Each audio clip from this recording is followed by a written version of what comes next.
Alaric at Rome, Matthew Arnold, less than I, greater than admire, exult, despise, laugh, weep, for here there is such matter for all feeling. Chilled Harold.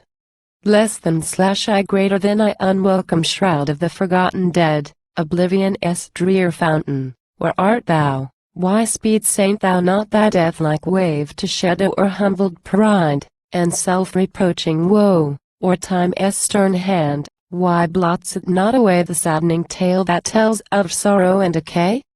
To there, whose glory passeth not away even in the grave, their fragrance cannot fade, others there are as deathless full as they, who for themselves a monument have made by their own cringes, a lesson to all eyes of wonder to the fool, of warning to the wise. 3. Yes, there are stories registered on high, yes, there are stains time's fingers cannot blot, deeds that shall live when they who did them die, things that may cease, but never be forgot. Yet some there are, their very lives would give to be remembered thus, and yet they cannot live. 4. But thou, imperial city, that least stood in greatness once, in sackcloth now and tears, a mighty name, for evil or for good, even in the loneness of thy widowed years, thou that hast gazed, as the world hurried by, upon its headlong course with sad prophetic eye. Is thine the laurel crown that greatness wreathes round the wan temples of the hallowed dead? Is it the blighting taint dishonor breathes and fires undying o'er the guilty head, or the brief splendor of that meteor light chat for a moment gleams, and all again is night? 6. Fain would we deem that thou hast risen so high thy dazzling light an eagle's gaze should tire. No meteor brightness to be seen and die, no passing pageant, born but to expire, but full and deathless as the deep dark hue of ocean's sleeping face, or heaven's unbroken blue.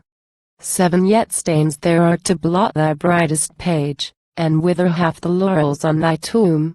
A glorious manhood, yet a dim old age, and years of crime, and nothingness, and gloom, and then that mightiest crash, that giant fall, ambition's boldest dream might sober and appall. 8. Thou wondrous chaos, where together dwell present and past, the living and the dead, thou shattered mass, whose glorious ruins tell the vanished might of that discrowned head, where all we see, or do, or hear, or say, seems strangely coded back by tones of yesterday. 9. Thou solemn grave, where every step we treads on the slumbering dust of other years. The wild air sleeps within thy precincts dread. What once had human passions, hopes, and fears, and memory's gushing tide swells deep and full, and makes thy very ruin fresh and beautiful. Alas, no common sepulchre art thou, no habitation for the nameless dead, green turf above, and crumbling dust below, perchance some mute memorial at their head, but one vast fane where all unconscious sleep earth's old heroic forms in peaceful slumbers deep. 11. Thy dead are kings, thy dust are palaces, relics of nations thy memorial stones, and the dim glories of departed days fold like a shroud around thy withered bones, and o'er thy towers the wind's half-uttered sigh whispers, in mournful tones, thy silent elegy. 12. Yes, in such eloquent silence didst thou lie when the Goth stooped upon his stricken prey, and the deep hues of an Italian sky flashed on the rude barbarian's wild array, while full and ceaseless as the ocean roll, horde after horde streamed up thy frowning capital.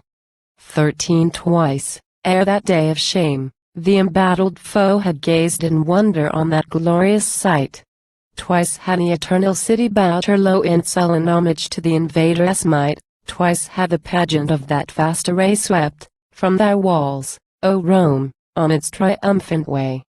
14. Twice, from without thy bulwarks, hath the din of Gothic clarion smote thy startled ear. Anger, and strife, and sickness are within, famine and sorrow are no strangers here. Twice hath the cloud hung o'er thee, twice been stayed even in the act to burst, twice threatened, twice delayed. 15. Yet once again, stern chief, yet once again, pour forth the foaming vials of thy wrath. There lies thy goal, to misery to attain. Gird thee, and on upon thy fateful path. the world hath bowed to Rome. Oh, cold were he who would not burst his bonds, and in his turn be free. 16 Therefore arise and arm thee. Lo, the world looks on in fear. And when the seal is set, the doom pronounced, the battle flag unfurled, scourge of the nations, wouldst thou linger yet? Arise and arm thee. Spread thy banners forth, pour from 1,000 hills thy warriors of the north. 17 Hast thou not marked on a wild autumn day, when the wind slumbereth in a sudden lull, what death-like stillness o'er the landscape lay, how calmly sad, how sadly beautiful, how each bright tint of tree, and flower, and heath were mingling with the sere and withered hues of death? 18 And thus, beneath the clear, calm vault of heaven in mournful loveliness that city lay, and thus, amid the glorious hues of even that city told of languor and decay, till what at morning's hour looked warm and bright was cold and sad beneath that breathless, voiceless night. 19 Soon was that stillness broken, like the cry of the hoarse onset of the surging wave, or louder rush of whirlwinds sweeping by was the wild shout those Gothic myriads gave, as towered on high, above their moonlit road, scenes where Caesar triumphed, or Scipio trod. XX Think ye it strikes too slow, the sword of fate, think ye the avenger loiters on his way, that your own hands must open wide the gate, and your own voice guide him to his prey? Alas, it needs not.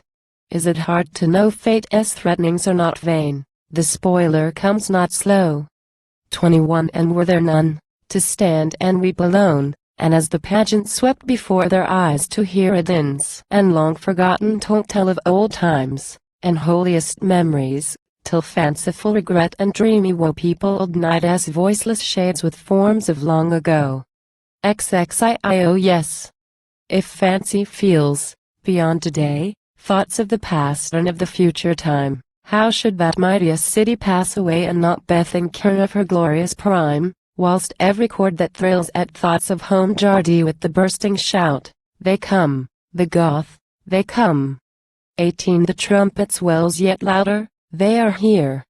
Yea, on your father's bones the avengers tread, not this the time to weep upon the bier that holds the ashes of your hero dead. If wreaths may twine for you, or laurels wave, they shall not deck your life, but sanctify your grave. XXIV Alas, no wreaths are here. Despair may teach cowards to conquer and the weak to die. Nor tongue of man, nor fear, nor shame can preach so stern a lesson as necessity, yet here it speaks not. Yea, though all around unhallowed feet are trampling on this haunted ground, XXV though every holiest feeling, every tie that binds the heart of man with mightiest power, all natural love, all human sympathy be crushed, and outraged in this bitter hour, here is no echo to the sound of home, no shame that suns should rise to light a conquered dear Rome. XXVI That troublous night is over, on the brow of thy stern hill, thou mighty capital, one form stands gazing, silently below the morning mists from tower and temple roll, and lo! The eternal city, as they rise, bursts, in majestic beauty, on her conqueror's eyes. XXVII Yes, there he stood, upon that silent hill, and there beneath his feet his conquest lay, unlike that ocean city, gazing still smilingly forth upon her sunny bay, but o'er her vanished might and humbled pride mourning, as widowed Venice o'er her Adrian tide. XXVIII Breathe there not spirits on the peopled air? Float there not voices on the murmuring wind? Oh! Sound there not some strains of sadness there, to touch with sorrow even a victor's mind, and wrest one tear from joy? Oh! Who shall pen the thoughts that tout thy breast, thou lonely conqueror, then?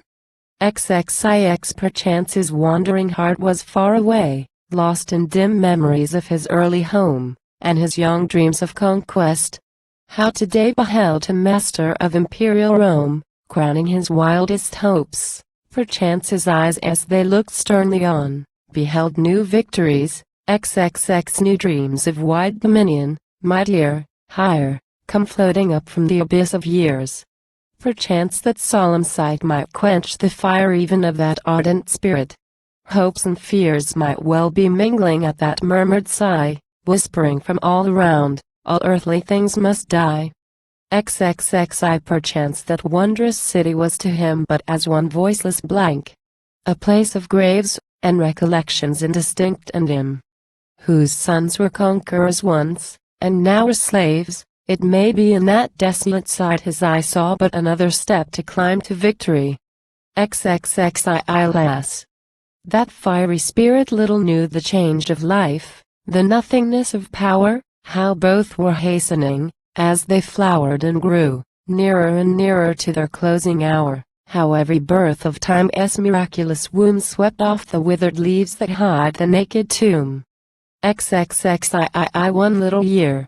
That restless soul shall rest, that frame of vigor shall be crumbling clay, and tranquilly, above that troubled breast, the sunny waters hold their joyous way, and gently shall the murmuring ripples flow, nor wake the weary soul that slumbers on below.